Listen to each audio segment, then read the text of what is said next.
DGP intelligence chief తో సమావేశమైన AP CM Chandrababu law and order pending కేసులపై చర్చించారు. 2 రోజుల క్రితం హోంశాఖపై సమీక్ష నిర్వహించిన సీఎం శాంతి భద్రతలతో పాటుగా కీలక అంశాలపై దిశానిర్దేశం చేశారు. డ్రగ్స్, గంజాయిపై ప్రత్యేక దృష్టి పెట్టాలని, డ్రగ్స్ ఫ్రీ స్టేట్ గా ఏపీని చూడాలన్న లక్ష్యంతో ప్రతి ఒక్కరూ పనిచేయాలని హోంశాఖకు సూచించారు.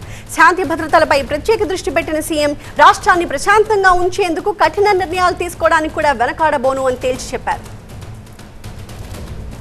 ప్రతినిధి ఈశ్వర్ మరింత సమాచారంతో సిద్ధంగా ఉన్నారు. ఈశ్వర్, సాధారణంగా చంద్రబాబును ఒక స్ట్రిక్ట్ అడ్మినిస్ట్రేటర్గా మనం అంతా చూస్తూ ఉంటాము. అలాంటిది రాష్ట్రంలో లా అండ్ ఆర్డర్ని ఇంటాక్ట్గా ఉంచే విషయంలో ఆయన ఎలాంటి విజన్తో ఉన్నారు?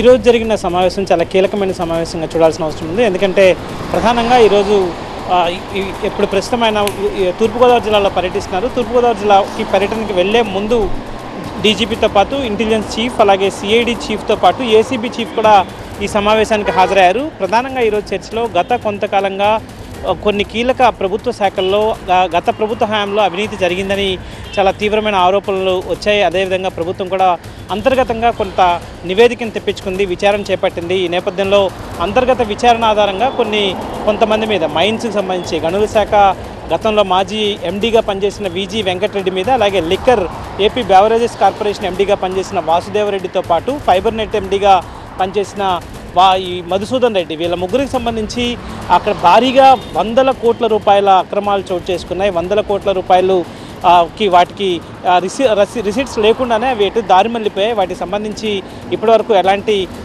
నిర్ధారణ లేదు. సో వీటిపైన ఇప్పటికే ప్రభుత్వం సిఐడి విచారణకు ఆదేశించింది, కొన్ని ఏసీబీకి ఇచ్చింది. ఈ నేపథ్యంలో వాటి ప్రోగ్రెస్ పైన ఈరోజు ప్రధానంగా చర్చించినట్టుగా సమాచారం అందుతుంది. ఎందుకంటే ఇప్పటి వరకు ఏదైతే ప్రస్తుతం ఇప్పుడైతే కేసులు నమోదు చేసిన వెంకటరెడ్డి కావచ్చు, మధుసూదన్ రెడ్డి కావచ్చు, వాసుదేవరెడ్డి కావచ్చు, వీళ్ళందరూ కేంద్ర సర్వీసులకు సంబంధించిన వాళ్ళందరూ డిప్యుటేషన్ మీద రాష్ట్రానికి వచ్చి రాష్ట్రంలో అక్రమాలకి లేకపోతే వ్యవస్థని చిన్నాభిన్నం చేసి తిరిగి వెళ్ళిపోయే ప్రయత్నం చేశారు. కానీ తిరిగి ఇట్లాంటి ఘటనలు జరగకుండా ఉండాలి, ఇవి పునరావృతం కాకుండా ఉండాలంటే వాటిని సరిదిద్దాలి. అవి సరిదిద్దిన తర్వాత మాత్రమే మిగతా శాఖల మీద దృష్టి సారించాలన్న విధంగా ప్రభుత్వం ఆలోచిస్తుంది. ఈ నేపథ్యంలో ఆ ముగ్గురు అధికారులకు సంబంధించిన రిపోర్ట్స్ మీద కేసులు నమోదు చేయడం కావచ్చు, వాటిని మళ్ళీ ఫర్దర్గా ఎలా ముందుకు తీసుకెళ్తున్నారో చూడాల్సిందిగా డీజీపీకి, అలాగే ఇంటెలిజెన్స్ చీఫ్తో పాటు సంబంధిత ఏసీబీ, సిఐడి చీఫ్లకి ముఖ్యమంత్రి దిశానిర్దేశం చేసినట్టు తెలుస్తుంది. అదేవిధంగా వరుసగా జరుగుతున్న ఫార్మా ప్రమాదాల మీద కూడా, ఎందుకంటే ఫార్మా సంఘటనలు జరుగుతున్నాయి, కానీ అదే సమయంలో